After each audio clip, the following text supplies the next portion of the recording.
Hello everyone, कैसे हैं आप सब। एक बार पुनः शिव कोचिंग क्लासेस पर स्वागत है। आज देखेंगे गाउस का प्रमेय बच्चों, जो कि क्वेश्चन पूछा जाता है। गाउस का प्रमेय लिखिए और सिद्ध कीजिए। हर वर्ष एग्जाम में पूछा जाता है और इसे आप लोग इग्नोर नहीं कर सकते, तैयार जरूर कर लेना और कम समय में तैयार हो जाएगा, ये मेरा आपसे वादा है। बस वीडियो को अंत तक देखना। चलिए शुरू करते हैं। गाउस साहब ने क्या बताया कि किसी बंद पृष्ठ से गुजरने वाला कुल वैद्युत फ्लक्स, ये फाई ई वैद्युत फ्लक्स है। वैद्युत फ्लक्स किसे कहते हैं? विद्युत क्षेत्र रेखाओं की संख्या। यदि किसी पृष्ठ से लंबवत विद्युत क्षेत्र रेखाएं निकल रही है तो कुल विद्युत क्षेत्र रेखाओं की संख्या वैद्युत फ्लक्स कहलाती है। तो इस बंद पृष्ठ से गुजरने वाला संपूर्ण वैद्युत फ्लक्स इस पर उपस्थित आवेश का 1/ε0 गुना होता है। कितना सिंपल है कथन, समझना। किसी बंद पृष्ठ से गुजरने वाला कुल वैद्युत फ्लक्स, कुल वैद्युत फ्लक्स मतलब विद्युत क्षेत्र रेखाओं की टोटल संख्या है ना, उस पे उपस्थित आवेश का 1/ε0 गुना होता है। ठीक है बच्चों। अब मैंने कहा कि मुझे यदि पूरे का वैद्युत फ्लक्स निकालना तो पहले एक छोटे से अल्पांश ले लो। अल्पांश है ना बच्चों, यहां पे अल्पांश का डायरेक्शन आपका बाहर की ओर होगा। एरिया वेक्टर है, इसका डायरेक्शन बाहर की ओर होगा। और बच्चों प्लस की आवेश के कारण तीव्रता भी बाहर की ओर होगा, है ना। यहां पर मैंने एक बिंदु ले लिया P, जहां पर मुझे सबसे पहले एक छोटे से अल्पांश की कल्पना करनी है और अल्पांश का फ्लक्स निकालकर पूरे का फ्लक्स निकाल देना है। समझिएगा, यदि छोटे से एरिया का मान पता हो तो समाकलन करने से पूरे बड़े एरिया का मान निकल कर आ जाता है। तो इसकी त्रिज्या मैंने कहा R है बच्चों, इसकी त्रिज्या जो है R है। एक गोला है ना, एक अल्पांश की कल्पना कर ली है मैंने।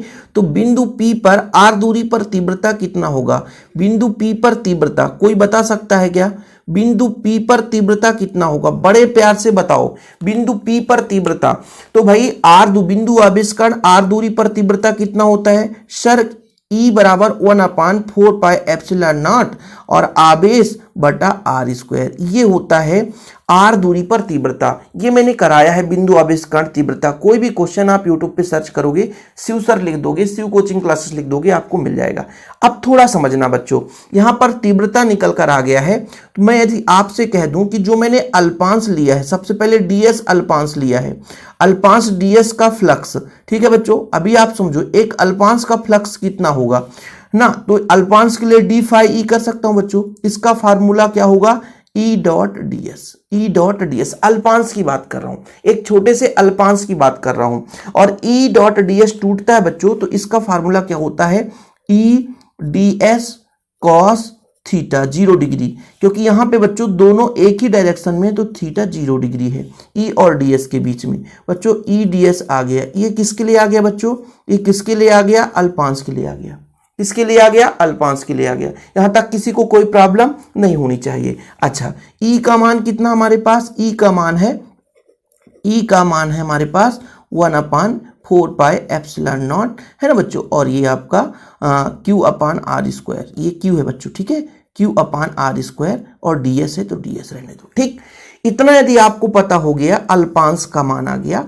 कहने का मतलब मैंने एक बंद पृष्ठ की कल्पना करी थी और एक अल्पांश लिया था, तो अल्पांश का वैद्युत फ्लक्स निकल कर आ गया बच्चों। तो संपूर्ण पृष्ठ का वैद्युत फ्लक्स निकालना है तो समाकलन कर देना है। क्या कर देना बच्चों? समाकलन कर देना है। तो जब समाकलन करेंगे बच्चों, फाई ई निकालेंगे संपूर्ण फ्लक्स के लिए, तो समाकलन कर देंगे। ये पूरे सरफेस के लिए है, समाकलन कर देते हैं d फाई ई का, है ना। यानी कहने का मतलब पूरे का पूरा E डॉट ds का हमको समाकलन कर देना है। यानी इसका वैल्यू कितना है अपने पास? इतना है बच्चों। कितना है? इतना है। कितना है? 1/4πε0 है, Q/R² है और ये ds है तो ds है। बस खत्म, बस खत्म, ज्यादा कुछ भी नहीं है बच्चों। अब इसका जो कांस्टेंट है उसे बाहर ले लो, 1/4πε0 Q/R² बाहर ले लो, समाकलन ds है। ये अल्प पृष्ठ है, लेकिन संपूर्ण पृष्ठ के लिए हो जाएगा गोले का वक्र पृष्ठ, है ना।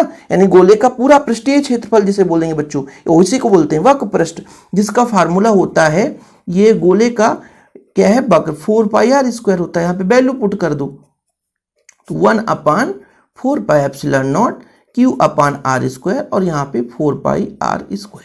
अब बताओ क्या क्या कट रहा है, बड़े प्यार से बताना। 4π से 4π, R² से R², तो कितना बचा बच्चों? फाई ई बराबर Q/ε0। कितना सिंपल है। और किसी बच्चे को मान लीजिए नोट्स चाहिए, तो 96 85 29 91 49, ये मेरा पर्सनल नंबर है। यदि किसी बच्चे को नोट्स चाहिए कि हाँ सर मुझे प्रॉपर नोट्स चाहिए, मुझे प्रॉपर हैंड रिटन नोट्स चाहिए, प्रॉपर ऑल चैप्टर की, बढ़िया शिव सर का, तो इस नंबर पर आप कांटेक्ट कर लेना, मात्र 100 रुपए लगता है बच्चों, ठीक है। चलिए, तो यहां पर मैंने आपको जो समझाया बच्चों, तो ये आपका देखो जरा कथन हो गया कि किसी बंद पृष्ठ से गुजरने वाला कुल फ्लक्स बंद पृष्ठ के अंदर निर्वात में उपस्थित आवेश का 1/ε0 गुना होता है। सबसे पहले मैंने कहा कि एक हमारे पास बच्चों बिंदु आवेश प्लस क्यू है ना, गोले के केंद्र पर स्थित है, गोले की त्रिज्या r है, तो बिंदु P पर तीव्रता 1/4πε0 q/r², ये बिंदु आवेश कण तीव्रता हो गया। फिर हमने कहा एक अल्पांश की कल्पना कर ली, अल्पांश से वैद्युत फ्लक्स की गणना मैंने निकाल कर बताया कि डी फाई बराबर ई डॉट डी एस होता है, ई डॉट डी एस का मतलब E D S cos theta हो गया, थीटा का मान 0 डिग्री बच्चों, और कास 0 का मान 1 होता है, ध्यान रखिएगा, नहीं तो बोलो सर कास 0 कहाँ गया, कास 0 का मान 1 होता है, यहां पर भी मैंने बताया भाई कास 0 का मान कितना होता है, 1 होता है, ठीक है, याद रखिएगा। चलो, फिर मैंने कहा समीकरण 1 से वैल्यू पुट कर दो, ई का मान ये कर दे बच्चों। अब मुझे क्या निकालना था, संपूर्ण पृष्ठ के लिए वैद्युत फ्लक्स निकालना है, तो क्या करना पड़ेगा, समाकलन। डी फाई ई अल्पांश के लिए बात की जा रही थी, फाई ई आपके संपूर्ण पृष्ठ के लिए बात की जा रही है, तो फाई बराबर डी फाई का हम क्या करेंगे, समाकलन कर देंगे। इसके बाद बच्चों यहाँ पे वैल्यू पुट कर दिया अपन ने, डी फाई का मान कितना है, पूरे के पूरे को कांस्टेंट को बाहर ले आया, और यहाँ पे आपका ये रह गया बच्चों, ठीक है, मतलब ds रह गया, और ds है क्या, ds अल्पांश के लिए है, लेकिन इसका समाकलन मतलब पूरे गोले का पृष्ठीय क्षेत्रफल 4πr² होता है, 4πr² यहां पर रख देंगे, तो 4π से 4π कट गया, r² से r² कट गया, q/ε0 बचा। यही आपके गाउस का प्रमेय है, 5 से 6 मिनट में तैयार हो गया। बताओ, जो आधे घंटे का लेक्चर 5 मिनट में क्लियर हुआ। इसलिए तो कहता हूं कि शिव सर का प्रॉपर नोट्स आपको जरूरत है, नोट्स लेकर के प्रॉपर तैयारी करें। कॉन्टैक्ट नंबर 9685 29 91 49, ठीक है, जरूर आप लोग नोट्स लें, एक बार नोट्स लेकर तैयारी करें, देखें कितना अच्छा नोट्स है बच्चों, proper handy ten notes. Okay, जय हिंद, वंदे मातरम।